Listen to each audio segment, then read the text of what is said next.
Hey,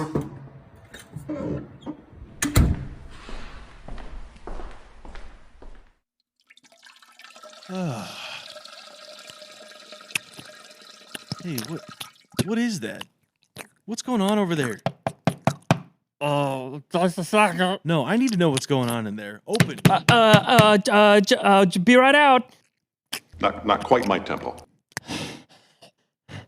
Oh my God! What the fuck? John and Nick like movies. Nick and John like movies.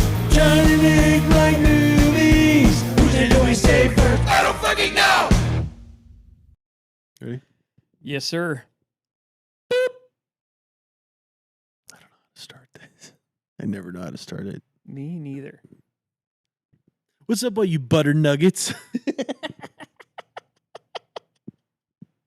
What's up, you butter nuggets? Welcome to the Buttered Up Podcast, where we talk about movies.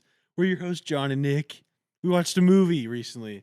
It's a cosmic horror movie and a comedy, I think. It was a good... Yeah, it's called Glorious. Nick, tell me a little bit about the movie. We watched Glorious, not to be confused with Ferris Bueller and Man on Fire's Glory, a movie H.P. Lovecraft probably would have not liked. He probably would have liked a little bit of Glory. Have you seen Glory? This dude from the 20s being like, ah. Yeah, there's at least one scene HP would have really liked. Yeah, just imagine. Like any racially charged joke, I'm sure, would have really got him to slap that knee of his.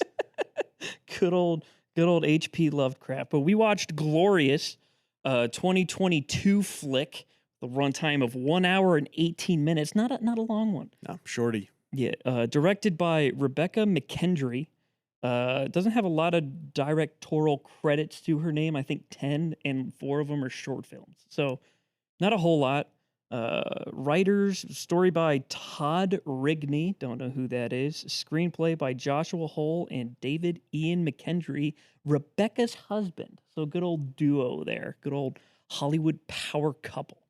Though I think they're from Canada. And then a production, it's a Shudder original. Yeah, it's a Shudder original. Shudder. AMC Plus subscription Prime is Shudder, I think. Shudder is a part of that whole thing. You know, I've been meaning to get a subscription to that one. I love horror movies, and Shudder is like pretty much a horror only streaming service. And it's got to be cheap. It just has to be. I'm just lazy, and I shouldn't be, because I feel like it would open the door to so many different films, bad and good. Yeah, this is not a paid sponsorship, believe it or not. But no, but if you want to give me a free account, I will take it. You kidding me? Well, I do love horror movies, and I did buy a subscription to Shudder, but that's just me, I guess. Cast. There's only one real notable cast member from this movie of the 5 main characters, unless you include Blonde Woman at Party, in which case there are 6 main cast members. John, who is the main cast member? Christian Bale. No, Christian Bale is not in this movie. Ryan Quanten. Ryan. That's our big ticket item. Yeah, Ryan Quanten. Who you guys have heard of him, right? True Blood. Yeah.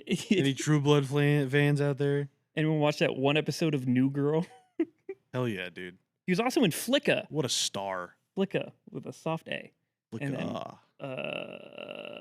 I think he looks like an Amityville Ryan Reynolds, or like a Blade 3 Trinity. Is it Blade 3 or is it just Blade Trinity? It's just Blade Trinity. Blade Trinity. I think Trinity is 3. And I would have said a knockoff of Ryan Reynolds, but I think they're probably about on par now. It's fair. I originally compared him to like a really kind of like B tier Christian Bale, but Christian Bale himself is kind of B tier now. I would almost say like an emaciated Ethan Hawke. I don't know. There's something you think about Christian him. Bale He's is just a B tier. blend of... He was Batman. Yeah, he was also a really bad Terminator movie guy. Yeah, one time he was in a bad Terminator movie. He was the Machinist. Have you seen The Machinist? He lost so much weight for the role. Have you seen American Psycho? Yeah. Yeah, how did he go from being... He's not... Yeah, like his fucking set freak out. Oh, no, with the lights. They should have fixed Were the they good? lights. Oh, and how? Good for you. Yeah, And how were they? John, clearly you've Those are just direct never quotes, by the way. you've just never had passion in your work, okay? Christian Bale is a passionate actor. Could you imagine gaining and losing and gaining and losing and gaining and losing You know all what? that I'd be weight? fucking pissed off too if I wasn't able to go get a double cheeseburger whenever I wanted to. I'm a human with free will. I can do what I want, and it shows on the scale. It's terrible. Anyways, the real big ticket item, the man, the myth, the legend, J.K. Simmons is our main antag, protag, tag you're it. He is the ethereal entity, the cosmic horror voice for this movie. Dude, I do not think he ever set foot on the set of this movie. I think all of his lines were phoned in, recorded in a booth, could have been recorded in his like private studio, doing whatever the fuck he wanted, and then he just sent it over and he collected the paycheck. And you know what? Good on him for it. I'm sure he wasn't paid a ton for it, but a short movie, a lot of dialogue from him though. Yeah, a lot of JK. Got a lot of JK in Yes, this. and you know what? Fantastic job. He did a great job. I loved him in this movie. I liked his delivery. I liked the voice that he had. Yeah, Not not like his physical voice, but like the voice of how he delivered. yeah, he was a really good job. He was a really good job. He did a really good job at narrating. That's basically what his character Yeah, was. absolutely. Yep. Was just monologue after monologue. He didn't have to act, and thank God, because holy shit, him acting alongside of Ryan Quanten Yeah, would Ryan have been. Quanten did a bad enough job for everybody in the movie. It was great. Dude, he made the trucker in the beginning seem palatable. That was the Yes. rough thing. Yes, and we'll get to that too. But you know, as always, we're gonna provide a little bit of a spoiler-free how we felt about it, and then we'll get into the nitty-gritty afterward. And I would say starting spoiler-free, man, what a hoot! Yes, what a hoot indeed. I had a great time watching this movie. I think it's definitely one of those movies you definitely have to be in the mood for. Definitely. Definitely. And I was in the mood, fortunately, when we started this movie. I love cosmic horror. It's like one of my favorite horror genres. And throw some slapstick in there like they did. Sure. Occasionally, yeah. Why not? It's a great time. I will absolutely stand by you need to be in the mood for this type of movie. But if you are and you happen to catch it, I think you'd enjoy it. Yeah, I'd agree with that. You definitely have to be in the mood for it. It's not a movie I'd be like, "Hey, mom, dad, do you want to go chill, want to relax and watch a good old flick on the TV?" Not one of those. I don't even know what mood you really have to be in, other than just like maybe the mood that you'd have to be in to watch a Nick Cage movie. Yeah. Like, oh, hey, do Like you want Drive Angry or something. Yeah, that's a good one. That's a good comparison. I can make no comment. I've never seen Drive Angry. You're missing out. So I just must have never been in the mood. But the film, again, spoiler free. A man arrives. He's going through some internal turmoil. Arrives at a rest stop. Goes into the restaurant and finds himself locked in there with what can only be described as an eldritch god in one of the bathroom stalls. And the only physical access that they have to each other is through a glory hole. Hence the name Glorious. Yes. And in the whole movie, I mean, like we already said, it's a short movie, about an hour and 15 minutes or so. 18. All right.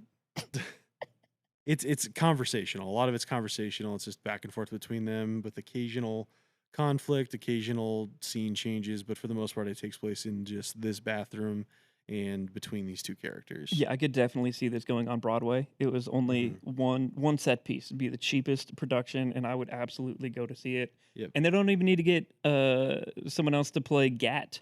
They could just have JK. Mm-hmm. It'd be perfect. So if you want to sit through the experience of an eldritch god talking to a man that's going through it,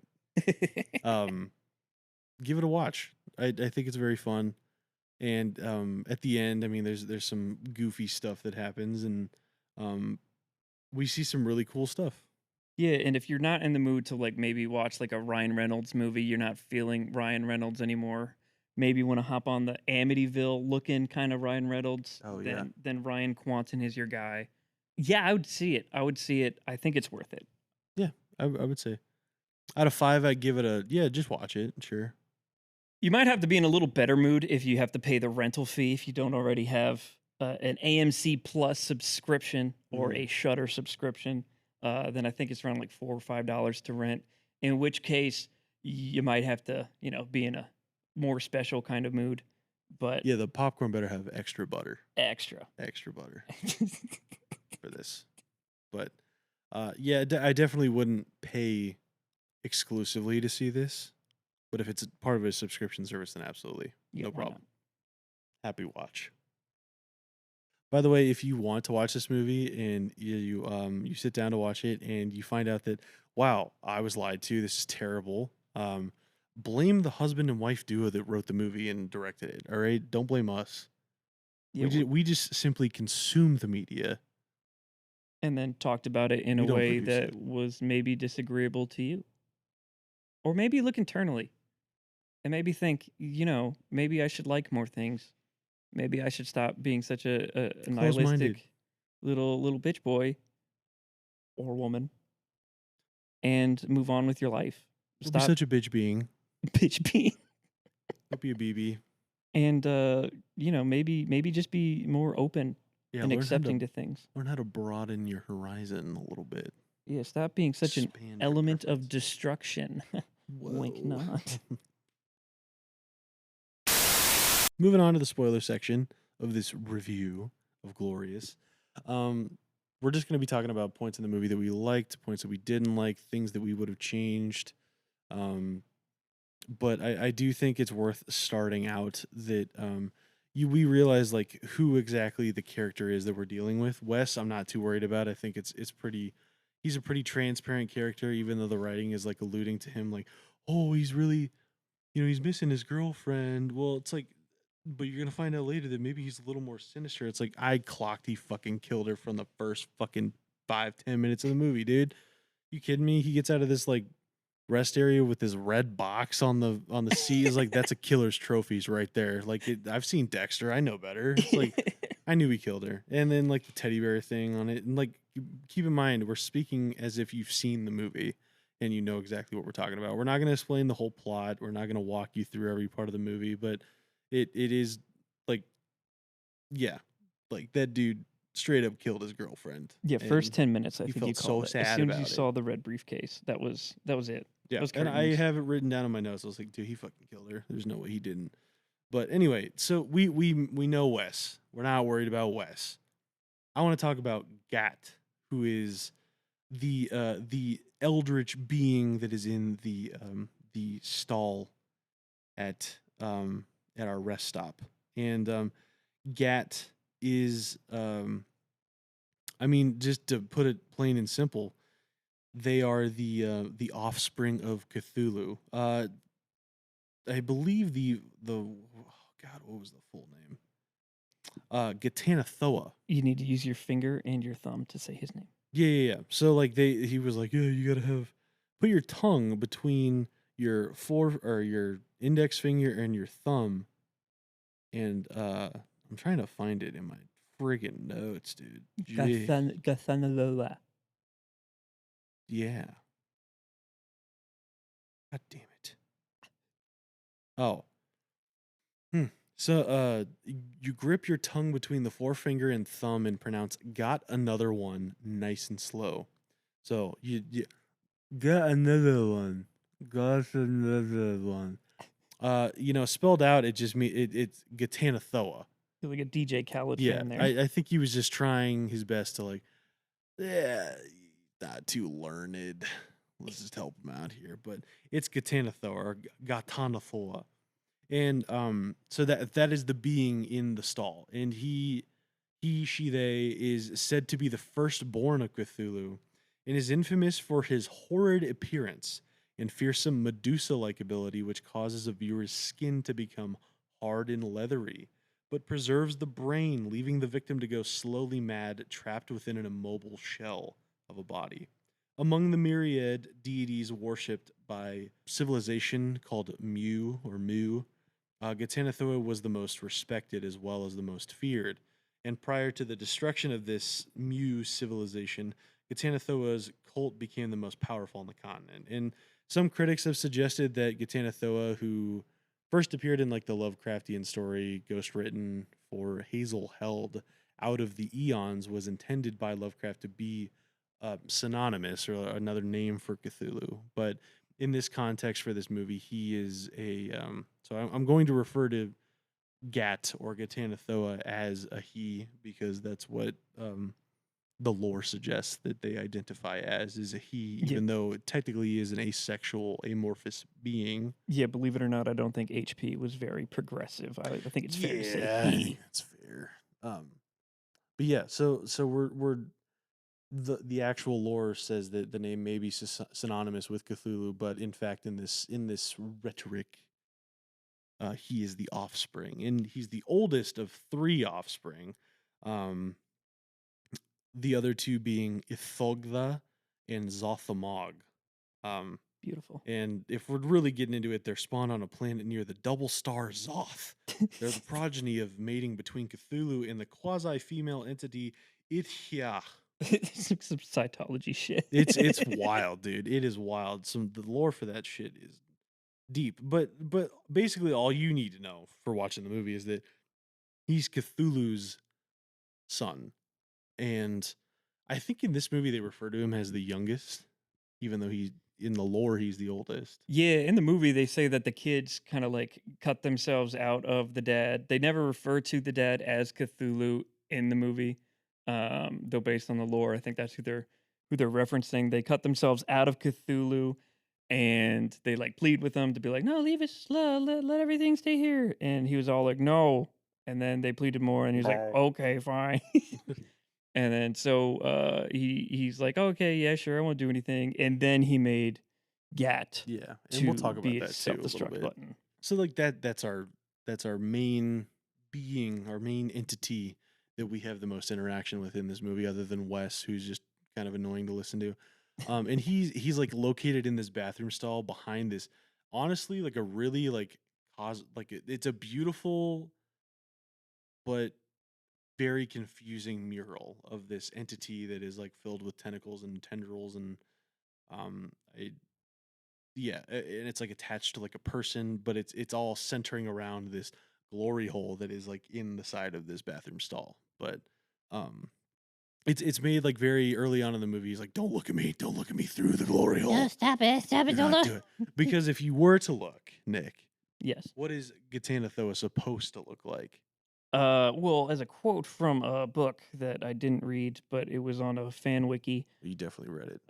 it said the character who gazed upon Gat said, "I might call it gigantic, tentacled, proboscidean, octopus-eyed, semi-amorphous, plastic, odd, partly squamous, and partly rugose." What does squamous mean?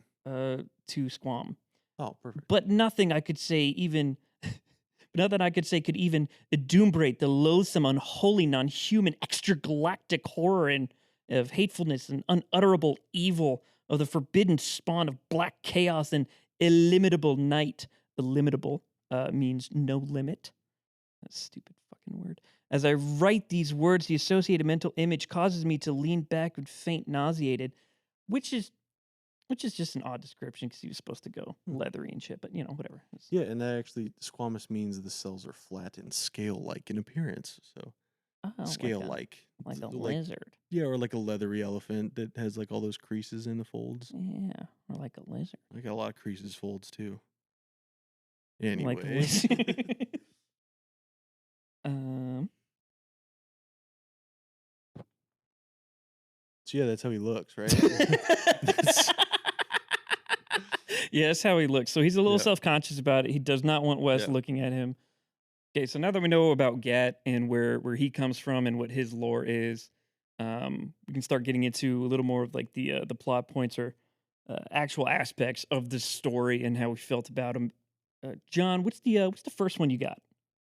pretty early on in the movie that he gets to the rest area. Like he gets there within like the first couple minutes of driving or whatever. There's this fucking trucker or like this older gal that's like sitting on a picnic table, like crumpling up little pieces of paper and like doing some other shit. Totally useless character. There's no point to them being in the movie at all. Our main character gets out and like gets like a chocolate bar out of the vending machine, and she's like, she has like this one quote, like it's like one of the only things she said. She says, uh, sometimes if you think that things are broken, you realize you're just not trying hard enough. What the fuck does that serve the rest of the movie? There's no point. And then she like all she does is just jimmy the fucking vending machine to give him a hot chocolate bar. That's all it was. And then she left and she's walking away, and then we see like some goopy slime on vegetation, and it's like, okay, so like are you like, do you know what's going on? I really would have liked her to have been like she comes back later as like an apostle or like a devotee or whatever you want, a disciple. Disciple's not the right word for an eldritch god, but like someone that a worshiper of some sort that like knew what was going to happen here or like predicted it or was like a part of a secret society that foretold this day. And it just fucking didn't. Like I wanted her to be more nefarious or like involved in the plot, to like be scheming, to like the whole point was to draw this fucking dude in to be the subject of the movie. But instead it was like, no, she's just this random person that crumpled up paper, helped him get a candy bar, saw some slime on some veg and left. Yeah, It's like, what the fuck was the point of the character? She had no point in the movie. yeah, and like they make the point of either she's had 7 coffees or she just tore open 7 sugar packets. Yeah. So I don't know if we don't know if she was waiting there this whole time, waiting for Wes to show up for whatever this fate thing is.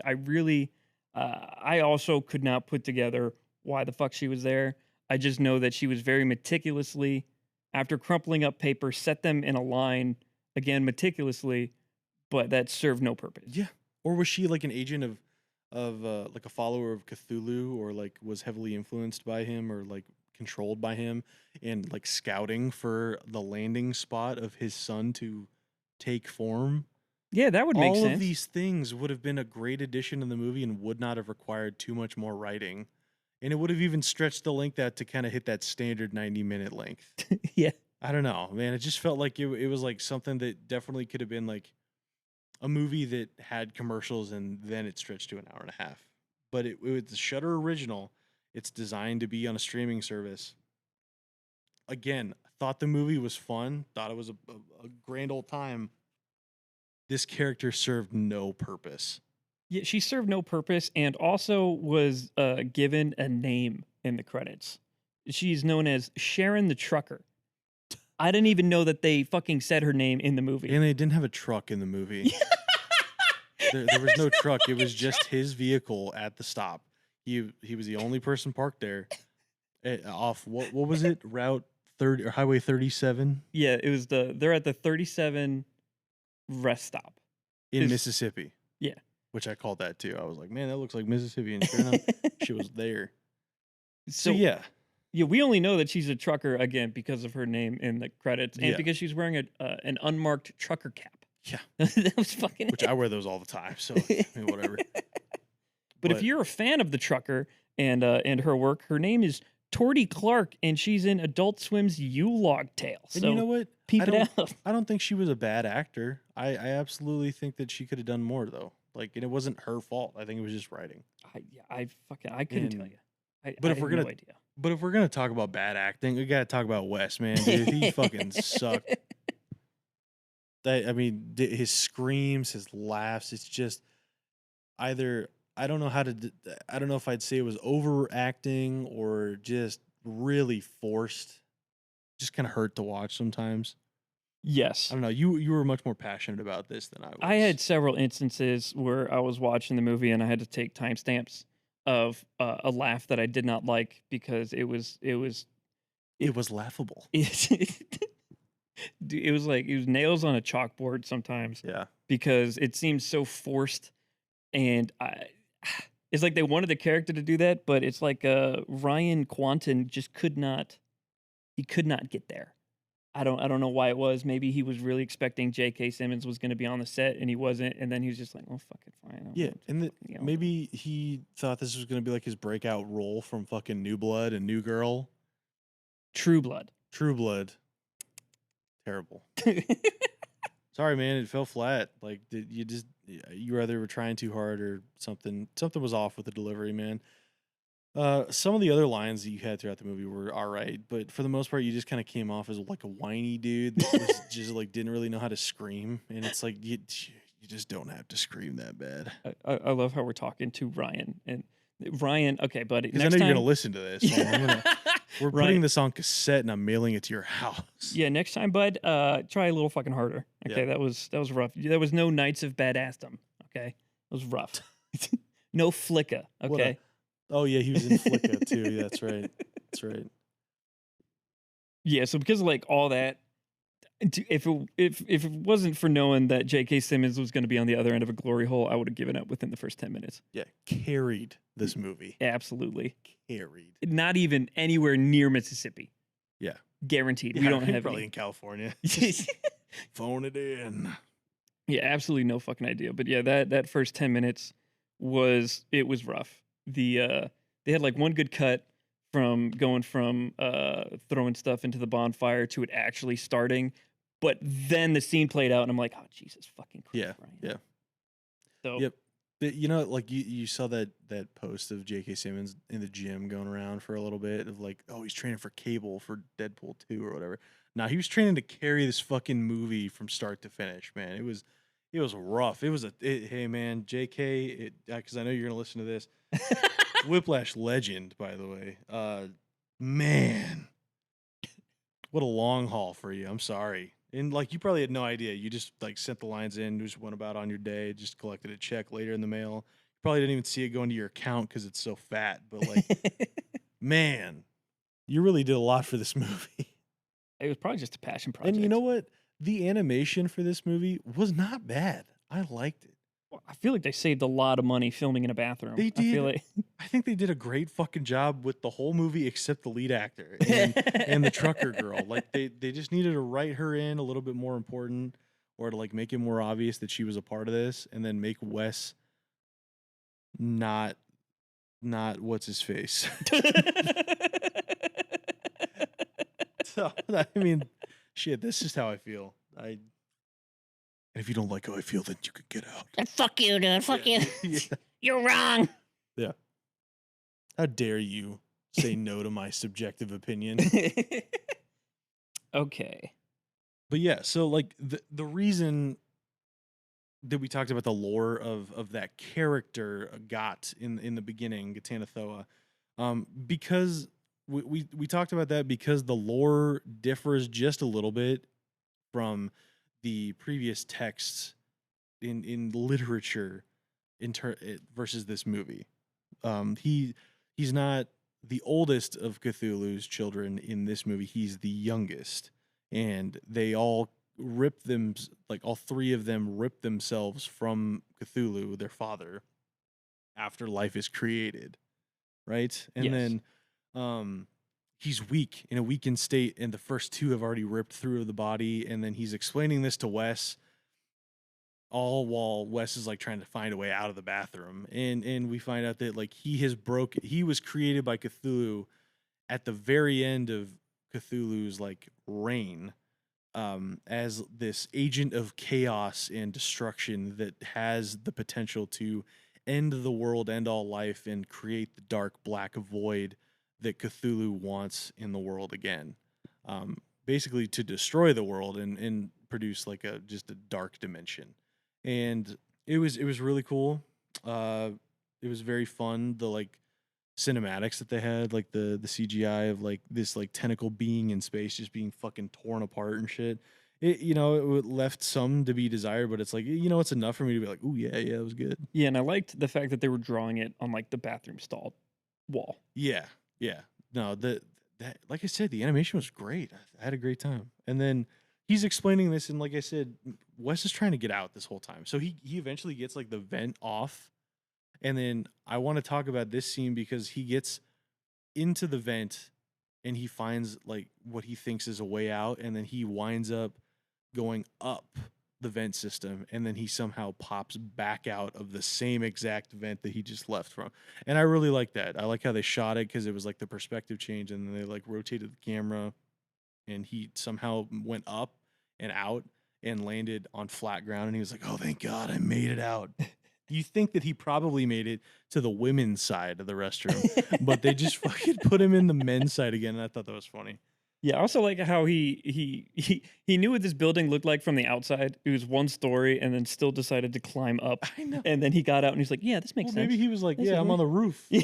I'm on the roof of this LED lit room." It's crazy that there's more stalls in here. I know. It took until he heard Gad's voice, and he's like, "Ah, shoot! Yeah. Oh, yeah. rats! I didn't And make it out." Yeah, and then by this time it's already established that like the character should have an idea that he's not dealing with just like some weird dude in a stall, because like at this point in the movie he's now like transported him through space and time back into the bathroom, and he's also made him pass out and have like a vision of like his dead girlfriend, who makes plenty of appearances in the movie. Doesn't have a lot of speaking parts, but they were really nicely delivered, I think. Yeah. And it makes you kind of like care about the character, but it like if you're not reading from the script like I was, because I already wrote the movie and I knew that he killed her right in the beginning, you know, it leaves like context clues of like, man, he like really cared about her, or like, man, why does he keep daydreaming about her? Is she dead, or did they just break up? She's dead. Yeah, dead as fuck. But yeah, I mean, like he was dealing with a god, because in like that little vision, she's like sitting in the car with him at the rest area. He somehow like he's had no pants on this whole movie until this point, and then magically in this vision, he's outside of the rest area with pants on, gets in the car with his girlfriend. He should have known that it was like a vision or something right away, because like with all the weird shit that was going on. But then he wakes up and he's like, "Oh no, I'm still in the bathroom." No, no. And all because he tried to look at him, by the way, which kind of leads back into the Got lore a little bit of like, if you put your eyes on him, you kind of went insane, or like you went immobile, because he woke up like stunned in the stall. Yeah, that's a good point. I throughout the thing, and kind of starting at that point, Mhm. you we already witnessed what happens whenever Wes looked at Gat, and so we then see the result of that, and then I think it was later, like maybe just after that. It was either just after or just before, where Gat explains what would happen to him if he did look at him. That never happens. He never turns leathery, but he does go crazy. Yeah. Yeah, I didn't think about that. What I also liked about the bathroom scene is that Wes doesn't cave immediately into Which thinking. part of the bathroom scene? The whole movie's in a bathroom. Fuck. All right. So going back to him crawling through the vents, what I liked was that Wes did not cave immediately to assuming that this voice in the stall next to him was a god. He still tried to do everything that he could to get out, and he kept that through the whole movie. I don't think he gave up until the end, where he thought, okay, this really is the only way that I can get out of here. So he kept trying to get out. Yeah, I have an interesting thought about that. Do you think it's because he looks at himself as an apex predator and he refuses to believe that there's something higher than himself in the environment? I believe that. I believe that, and the fact that we know that he's a serial killer. We find that out at the Towards the end, yeah. toward the end. If you didn't figure it out in the first 10 minutes, you find out that he's a serial killer. And what do we know about them other than they're narcissists and they need to be in control? And he cannot accept that he is not in control of the situation Yeah, until the end, where it is like all stops. yeah. But that's why I was saying he was an apex predator. I don't want anyone listening to be like, man, he's just pulling that out of his ass and like trying to make more of it. It's like, no, he was a serial killer. He was an apex predator in his environment to like kill other people. Nobody has bested him yet. And Yet. that's why he refused to believe that he was dealing with something that could deal with him. Right. So Yeah. I don't know. That's just, maybe I'm reading into that too much, but yeah. And so, like, kind of going into theme with him constantly wanting to escape, not wanting to accept what's going on. Then we meet good old Gary C.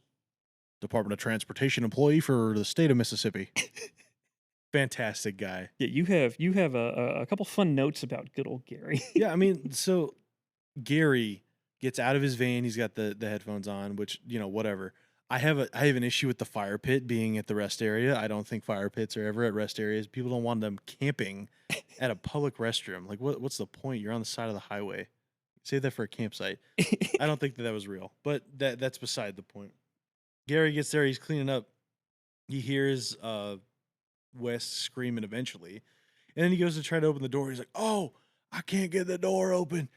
Are you blocking it? Are you blocking the fucking door?" It's a pull door, Gary.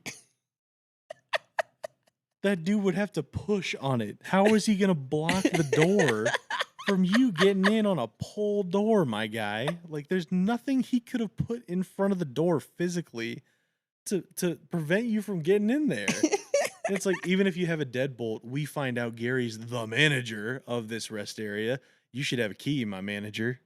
Like, come on. Like, there's no reason you shouldn't have been able to get into that bathroom. So you should have wondered, like, man, what the hell's wrong with the door? I don't know what's wrong. Like, maybe are you okay?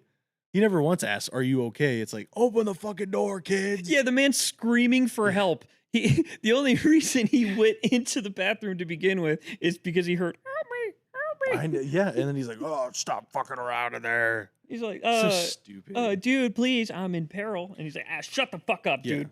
And like, I don't know if they let Gary ad-lib that part. I just thought it was really funny. I don't know if they wrote that part, but if it was a written part of the script, should have been looking out, dude. I mean, come on. Like, think about that. Or at least find a rest area that has a push door or something for the front. My theory that he didn't understand what kind of door it was, push or pull, was because he had clearly never been inside of that fucking bathroom a day in his life. It was a disaster. Yeah, dude, it was Gary, you're nasty. the worst manager. Mirrors to shit. There's graffiti everywhere. There's a glory hole. The glory hole alone should have been like, hey, man, maybe put like cardboard up there or something. Just something. Yeah, we understand you don't have plaster Paris on you all the time, but duct tape, maybe. Yeah. At least as a handyman or a fucking whatever the hell you were, a rest stop manager. That fucking just, oh my god, he was so annoyed. I imagine he had supplies in his van too. I mean, like, you are a manager. Yeah. How else was he supposed to clean the fire pit? Yeah, right. But yeah, he like gets in there, and then shifting away from like my critiquing of Gary, like Wes and Gary kind of have it out, and they like, and then Gary like pushes Wes further into the bathroom, and then lets the door close on him again rather than propping it open. Again, it's like, dude, you could have done something different there, but yeah, then they talk for a little bit, and then they're like, no, there's like a god in that fucking thing. He's like, okay, there's clearly like a guy fucking with you, and it's like, this is kind of like every other person in the situation would be feeling the same way. Like, okay, this guy's just fucking with me. There's not really something in there.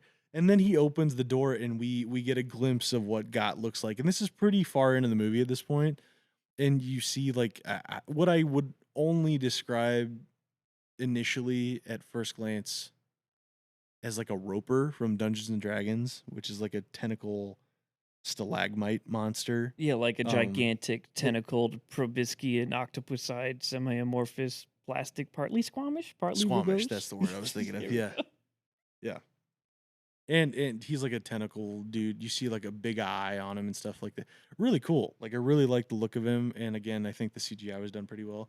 And then I like how the movie handled what I'm guessing are budgetary restrictions by killing him off screen. I liked that. I just don't necessarily agree with how it should have happened.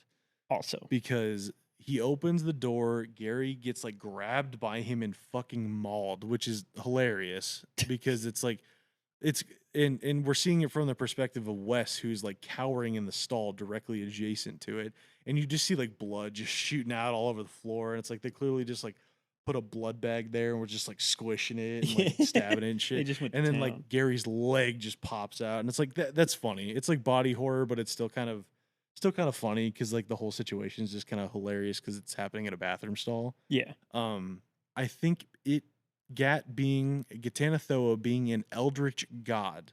I think the whole point of the Cthulhu universe, or like that Lovecraftian lore, is that those types of gods kind of put themselves above the physical situations of humans, because like a huge part of that lore is that people go insane. They're too big to comprehend. They have mind control things, or they drive people mad. And that didn't happen with this. We even saw that like he had the capability when he put Wes in the trance earlier, and like a couple other times with like like the vent scene, like he shifted his reality. He didn't have to touch him at all. So what's the point of like putting tentacles on Gary to like Right, to be remove him to from kill him? Yeah, he could have. They really could have leaned into the Lovecraftian lore of like he made him immobile or drove him insane, and then Gary like kills himself on like the shard of the mirror that's like laying out on the counter, or like he smacks his head into the urinal until he kills himself or something. Like that's more what I would say like textbook Lovecraftian situations rather than throwing him around. Which, given Hellboy, they like there's that Eldritch God in the end of Hellboy movie, like the first one with Ron Perlman. Okay. He's like grabbing Hellboy and like throwing him around and shit. But that's Hellboy. Right. That's not just like a fucking dude. That's not your rest stop manager, Right. right? Like like Hellboy's different. He's the Prince of Hell. But for just dear old Gary, I mean, I don't think you had to lay tentacles on him. I think you could have driven him insane and handled the situation a little bit better. Maybe it would have uh, driven the budget up just a little bit. I'm not entirely sure why they did it that way. I personally wish that they would have handled it a little more um, traditional Lovecraftian. Yeah, I mean Gary was by no means like peak character in this movie where he could withstand some of these sand checks that would be thrown his way. Yeah. But he could go through it. But yeah, I agree with that. The kind of straying off of the lore itself of him, or of Gat, which they play into a lot through the movie, or they at least play into through dialogue of what's Mhm. going on, because Gat constantly says, "Don't look at me." Not constantly, but Don't he look at often refers to, "Don't look at me." Yeah, yeah. I told you not to look at me. it's- Don't look at me. I'll it- drive you crazy. Yeah, and it's like one of the only times that J.K. Simmons voice acting gets anger as a tone. Right. Otherwise, it's usually passive. Yeah, it's passive until Wes continually denies what Gat is asking of him. But yeah, I didn't like the stray away from the character or the lore there. Because yeah, I agree with you that they could have drove Gary crazy. They could have found other ways, creative ways of making him kill himself.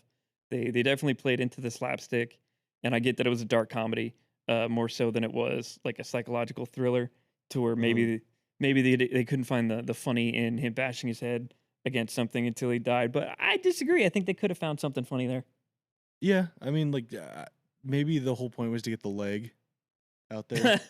I don't know, but No, that's fair. But if they were trying to like, they could have still saved money by doing it by having him look into the stall and then walk to the mirror, pick up the shard of the mirror, and then cut away to Wes's point of view again as blood kind of leaks into the stall again. Like he could have still killed himself off screen.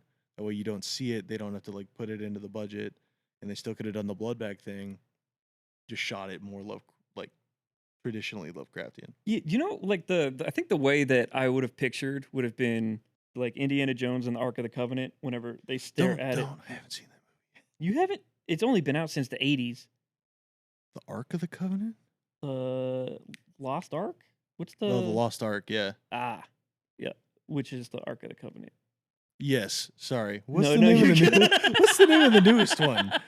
Indiana Jones Time Machine Man goes back in time. Yeah, Crystal Skull. No, there's the With newest Shia one. LaBeouf. The newest one I have not seen. Sorry, I wasn't. Yeah, the Ark of the Covenant. Yes, it drove people insane and it like And it like fucking lasered melted their them. eyes. Yeah, like yeah, you I could, like you could that. see like the rapid decay of whatever Yeah. the practical effects was. Like that's something that I would picture happening here. I feel like Spielberg would have taken that aspect from like, oh, it drives you fucking crazy. It like sucks the person you are and replaces you with Yeah. with just the husk of yourself. Yeah, or if they still wanted to have like kind of the body horror aspect of it and like blow him up or whatever, he could have and maintaining the dark comedy aspect of it, he could have opened the door, looked at him, closed the door after like J.K. Simmons roars at him or whatever, and then he turns like he gets in front of Wes and he's like, "Did you see what's in there?" And then he like blows up and it's like just his legs are left. I that would have been hilarious. I would have loved that. That would have been hilarious. And sorry, keep going. Oh, they could still do the blood bag and everything. It'd be Exactly. perfect. Yeah. Yeah, and like I don't know if like just like a little blurb of maybe blurb's not the right word. Just like a quick little shot of like maybe his face expanding a little bit with CG, and they don't actually have to show him blow up and like do all the special effects and stuff for that. Right. They could have just like shown him bubbling up just a little bit, and then it cuts to Wes and it's just blood, just Yeah. like splashed all over him. I would have liked that a lot better too. I would have laughed way more. But I do want to say that I think that the reason it was so gory was to potentially change the scene up a little bit or change the set up a little bit. Just because like we've been dealing with this kind of vanilla looking just disgusting bathroom this whole time with like this really awesome mural on the wall, but like there hasn't been too many set changes.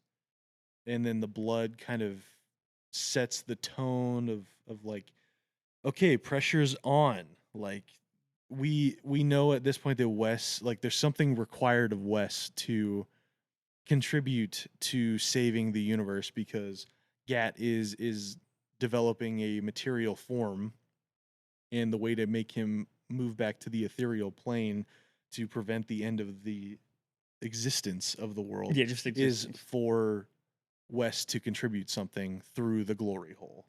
Yes. And we don't know what it is at this point. The whole point is you're assuming that it's his dick. But if you could believe that. yeah, if you could believe the name of the movie, Glorious. But yeah, so like he's like the whole time Gat's just saying like, oh, time's running out. We got to do it. We got to do it. We got to do it. Well, Gary's fucking dead at this point. I think red was added to the set to kind of set the tone of urgency and like game on. Like there's blood everywhere, and then I've noticed that like the end of the movie is kind of shot dark and red as Cthulhu approaches because there's like that force field that Gat also has around them that is like a purple hue. And so like the purple mixed with the red and it adds like this kind of like pink lighting effect. I really Yeah. liked it. I really liked how that was shot at the end, and I think that the blood was necessary to kind of get the set there. Yeah, I can see that. Definitely added intensity to what was going on because most of it at that up until that point was Wes running around like he's in a rat like a maze trying to Trying find to ways find a to way get out. out, Yeah. and there's no real urgency other than Gat saying that there's urgency. Yeah. Grat. Did I say that right? Gat, glad. Got. Fuck. Yeah, so got. Gat. Got. God, I've been fighting that one the whole time. GHAT, by the way, not GYAT. Gat. Gat. But got. GHAT. Gatanathoa. So speaking of like the or like getting into the urgency and going on, it, I feel like it's a good point to talk about like the girlfriend Brenda. Did I say is that her fucking name? Yeah, that's her name. Brenda. Yeah. So she's not involved heavily in the movie, but her presence is very important to the like the underlying conflict that Wes is having within himself. Yeah. They have the instances where she shows up. I feel like that the actress, what's her name? Well, that's on you, buddy. I don't know. So the actress that they had as Brenda, yes, Sylvia Grace Krim did a really good job. Also, don't know what all she has been in, but No clue. with like the 6 lines that she had, they were pretty solid. She definitely did better than Ryan. Not to keep bagging on Ryan, but Good old Wes. we did sit through the movie, so I mean, it could be worse. True. But yeah, Brenda was very important to Wes's inner conflict going on, and they showed her enough in the movie to show how important she was. Appreciated that aspect, and as the scenery got more intense throughout, with after Gary and all the blood everywhere, Then it goes into Wes kind of becoming more intense as to what's going on and the denial of what he's in. And then so Gat has to use Brenda as kind of like the fuel, right? To push him forward Yeah. into continuing to do what Gat needs him to do to save To make humanity. the right decision. She was definitely a driving force behind his motivation. Yeah. But ultimately, I mean, both of them, Got and Wes, they're both beings of destruction at the end of the day. Because like Got was literally created for the purpose of destroying the universe and creating a black void so their father can exist in peace again. And then Wes is a being of destruction as like he is a serial killer. I mean, he's a psychopath that you well, I mean, there's a couple different kinds of serial killer, right? Like there's the passionateless one that is hunting prey simply, or there's the other one that is kind of like become way too attached and like love bombing to the point where it's like when something does go wrong, it's the end all be all. You can never be without me. I won't let you. Crime of passion, kill kind of thing. So we don't really know how his reactions were to the other victims that he had throughout the movie, but I would assume that either this is the first instance of this happening where he finally thought he met the one that would guide him there, or this has happened with every single one and he always does this until someone else comes along. Hence, like the Netflix show You, he Okay. always falls hard and he always does this out of passion. It just kind of depends on what you want to take it at because they don't really go into too much detail with it. We just know that there are Polaroids later found in the movie in the red box or outside the red box, whatever, that were brought to the rest area that had other victims. Now I would say that Brenda was Wes's turning point because he's or Get knows all, right? They make that poignant earlier on whenever he can identify the names and contributors to the fecal matter and semen and vomit on his face after he face fucked the toilet for like a good 20 seconds, I think, of puking. So we know that Gat has this vast knowledge of everything that's been going on, and he knows about Wes, and he knows about Wes's life and everything that he's done. But the only name that he continues to bring up is Brenda. So he knows that Brenda is the The muse. yeah. So he knows that Brenda is like the muse for Wes and what pushed him into this weird crossroads that he's at in his life. And I think that kind of ties into where Gat is too, because Gat was an agent of chaos. Yeah. And then he hit a crossroads where he learned to love people. And his sacrifice for loving people was that he needs Wes to help hide himself from Cthulhu or his dad or this Yeah, overarching his corporeal form. yeah corporeal form. He needs to escape his corporeal form to become Yeah, and untouchable. I mean he wouldn't die. He would just become ethereal yet again, Right. which is how he was in the beginning. Yeah. Um yeah, I could see that and I like that. Also, just want to say animation at the end with like Cthulhu like coming out of this pocket dimension of nothingness and like ripping the wall off and like all that whole scene of like fighting back and then Wes like digging into his gut to fucking put his liver through. By the way, spoiler alert, in this spoiler section, he doesn't need his dick, he needs like part of his liver because apparently that's where all of like the humanity emotion lies with him. He Ye- needed the donation of human emotion so God could understand and then feed his physical form and satisfy it to become ethereal yet again. Yeah, and I don't know why the fuck it needed to be his liver. I don't know, I don't know man. why they picked liver. Should have been his brain. He should have cut into his head Yeah. in that bathroom stall. Or just like say like I need you to kill yourself for the world and then like slit his own throat or whatever and then like he would like take his brain out through the hole or something. I don't know. But I do think that like making him do the whole thing himself was essential to like show that he was making the ultimate sacrifice. Yeah. And then at the very end after Cthulhu like fades away and the pocket dimension closes up because God is now ethereal yet again. As he's fading away, he's like narrating to West that like you won't be remembered and neither will I for making this decision. And he's like, "But I'm a hero." And he's like, "No, you're not." Awesome.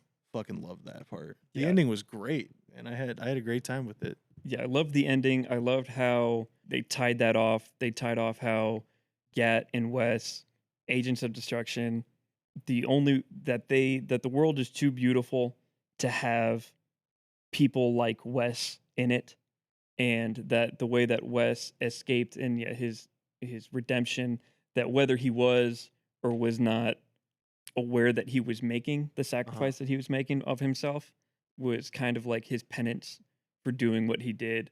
and and I would say that it would be like penance that he's paying because they had like the shot of whenever he's pulling his liver out, you see all the hands of what we can assume to be the women that he's murdered reaching in and pulling Yeah, his that was liver sick. out of him. That was so sick. So I really like that element of him maybe not coming to peace with what he's done, but him paying for what he's done to save humanity as a whole, but that it doesn't make up for who he is, that he Yeah. still cannot continue to exist in this world. Yeah. But yeah, no, I fucking love the ending. They did a really good job with that ending. Trucker lady didn't show up. Thought she might have showed up at the end. Yep. Or like she came by at the end or something and been like some shit. I don't know.